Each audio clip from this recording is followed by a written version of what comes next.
Anna Schutz, Chapter 4. I woke up seeing my room flooded with bright blue-white light. My laptop was open, and the keys slowly depressed as the letters WHATUNAME slowly spilled onto an open copy of Word. She was sitting on the edge of my nightstand, slowly pecking the phrase onto the keyboard.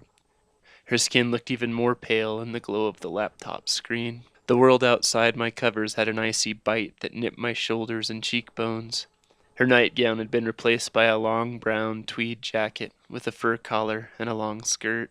She turned and stared at me with sad brown eyes and gave me a half-crooked smile, one that seemed to reach back to a time when this apparition in my room was in fact just a girl and shy. "How did you get in here?" I asked. She smiled and shook her head slightly as if it was a silly question. She leaned in and typed again on the screen. "Have you seen one before?" I frowned. "One what?" I asked as I felt my blood begin to pound through my veins in a panic. I sat up and scooted away from her with my back against the wall. "Toten Volksen," she whispered. This time her voice was audible, but it sounded watery like it was coming from somewhere far away. What was she saying? The words both sounded so familiar. I felt the familiar grasping for meaning I'd experienced at the McDonald's off-post, or when we shared the gun range with a few German soldiers. Odd bits of German and Saving Private Ryan and old war movies swirled to find meaning in my head. I wanted it to be a dream. I'd always thought they'd be translucent, or float above the ground, or scream in your face with broken teeth as you woke from a nightmare. I'd dismissed the thought of them as I got older, except for the occasional odd October special on the Discovery Channel about a haunted house or a horror movie. It was impossible, but here she was in a locked room. That pale white luminescent skin, those sad eyes that were young, but old somehow too. Any last hope I had that this was just an elaborate prank was negated by the mausoleum chill that she radiated. "What?" I heard my voice quaver. "What are you doing here?" She frowned at me and leaned in, shaking her head almost maternally. She mouthed something at me. "It's okay," I think is what she said. She glanced back at the laptop and hurriedly typed, "I think you might need friend." I shook my head. "What?" She arched her brow at me and gave a tiny smirk. "You don't think so?" she typed. Terrified, I stared at the dead girl in my room. I shook my head, hoping she would disappear. "I think I need a friend," she said in a strange, pained voice that sounded like it was coming from an old tape dubbed over too many times. We sat in my room staring at each other in a stalemate. "How long have you been here?" I finally managed, not sure what to say. 1944, she typed. "In my room?" She shook her head and made circles around herself with her finger, indicating around in general, I think. I nodded and studied her again. If it was true, she was old enough to be my great-grandmother, but her smooth white skin and petite frame didn't look old enough to drink a beer stateside. She pointed at the computer screen at something she had already typed. "What you name?" I pointed at myself for some reason, stupidly, as if someone else might be there. "Me?" She nodded. "Ollie," I croaked. "Ollie?" I nodded. My real name was Jeff, but everyone in the army called me Ollie, shortening my last name, Oliver. Then I pointed at her and cocked my head questioningly, apparently thinking that if she was mute, I had to be too for some reason. I was still sleepy and half hoped that this would all be just one awkward dream when I woke. She frowned for a second in confusion, then nodded. She stuck out a thin white index finger and pecked ANNASCHUTZ onto the screen. "Anna Schutz," I read aloud. "I thought maybe you were the Russian girl that lives in the barracks." She shook her head and typed, "Slut," looking a little offended. "Sorry." She gave a patient smile. "Why do you type?" I asked, cocking my head at the computer. She shrugged, then typed, "It's hard to talk for long." "What about last night?" I asked. "When I scared or upset, then I can do it for little," she typed. Sometimes German is easier. "Why were you scared?" Her eyes became distant, and she shook her head, turning away from me to the computer. "Why do you only have army things?" she typed. I frowned, wondering why she was asking. No family or girlfriend pictures. I shot a glance around the dark room, almost wanting to prove her wrong, feeling suddenly exposed as I became more aware of my abnormality. I paused, wondering what to say, and also thinking about how she had asked about the lack of a girlfriend. "I guess I've kind of put a lot of things away," I admitted. I realized how weird it was to have a confessional/therapy session with a phantom, or a dream, or whatever was happening. My stomach turned and growled loudly. "Hungry?" she typed. I nodded sheepishly. I was always hungry in the army. Nothing I ate stuck to me.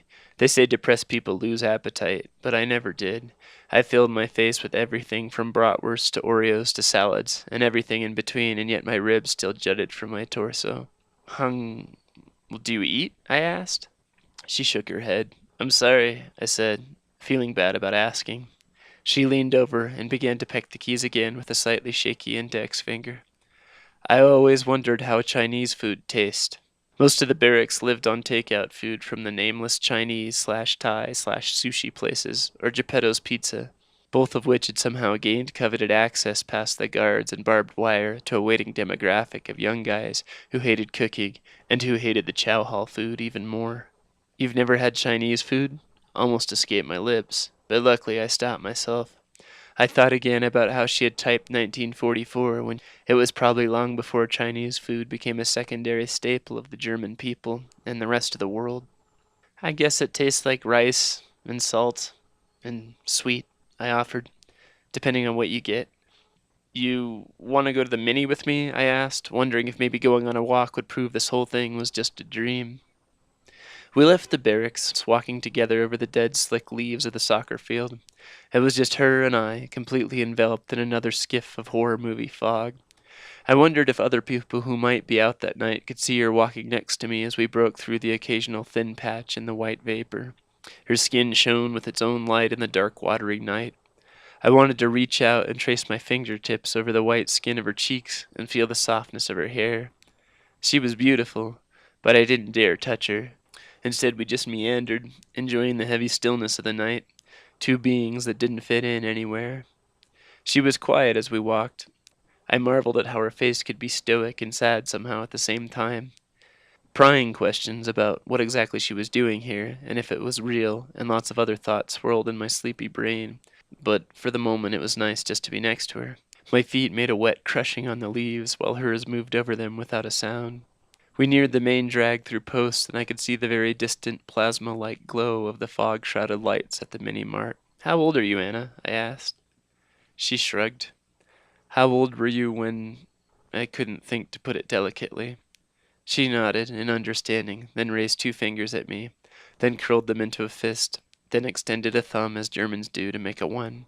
21? I asked. She nodded, then pointed at me, raising her eyebrows in question. 21, I lied. I was 19, but didn't want to be younger. She gave a skeptical smile, then turned and continued our walk as I kept stealing glances at her. What would it be like to be over half a century old, but forever 21? I mused at the thought, but most people in the army were perpetually 19, so maybe she was in the right place.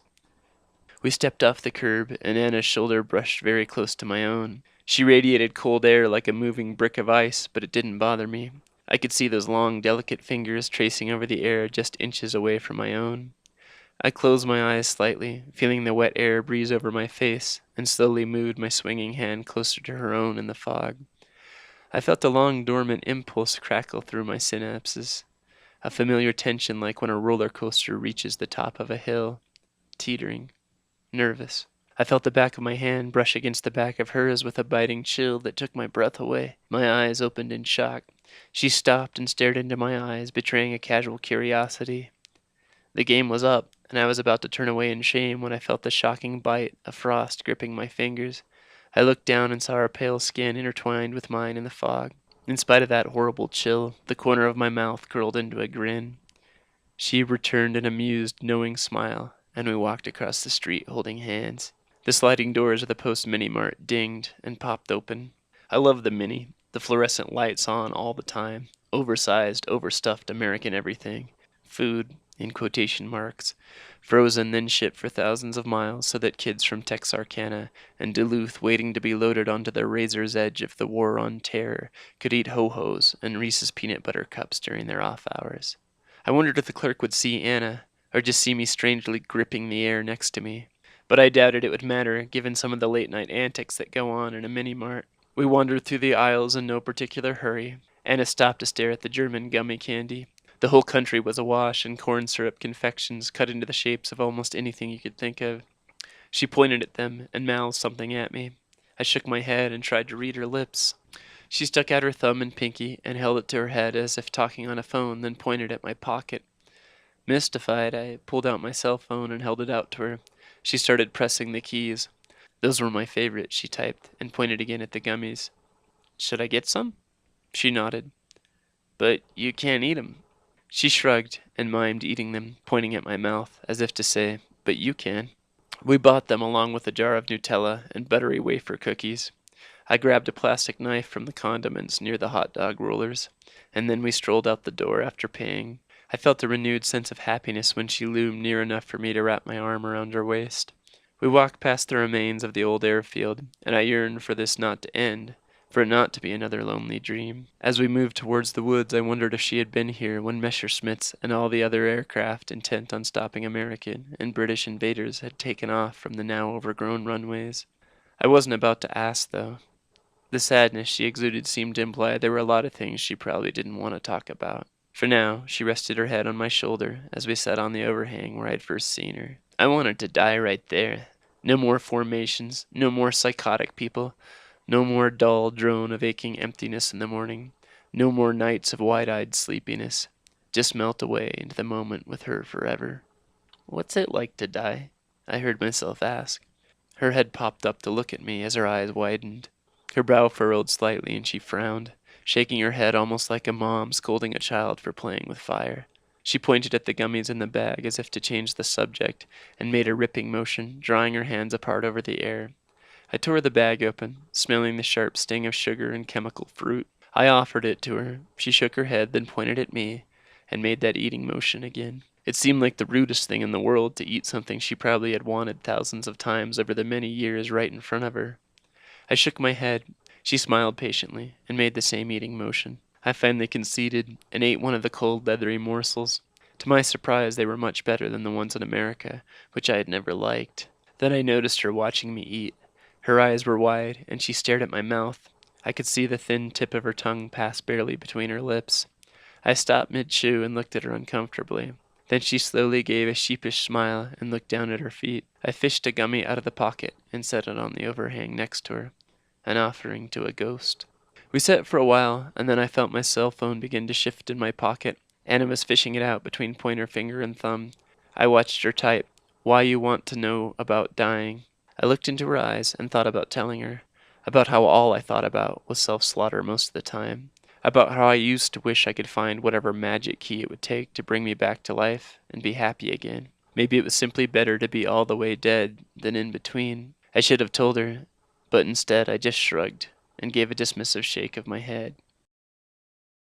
I just wanted to thank you guys for listening. I hope that you had a good time. If you are interested in joining our Facebook group, emailing us, or to start listening through Podbean or Stitcher, all of those links are available in the description, and we should have a new chapter up for you early next week. Have a good day.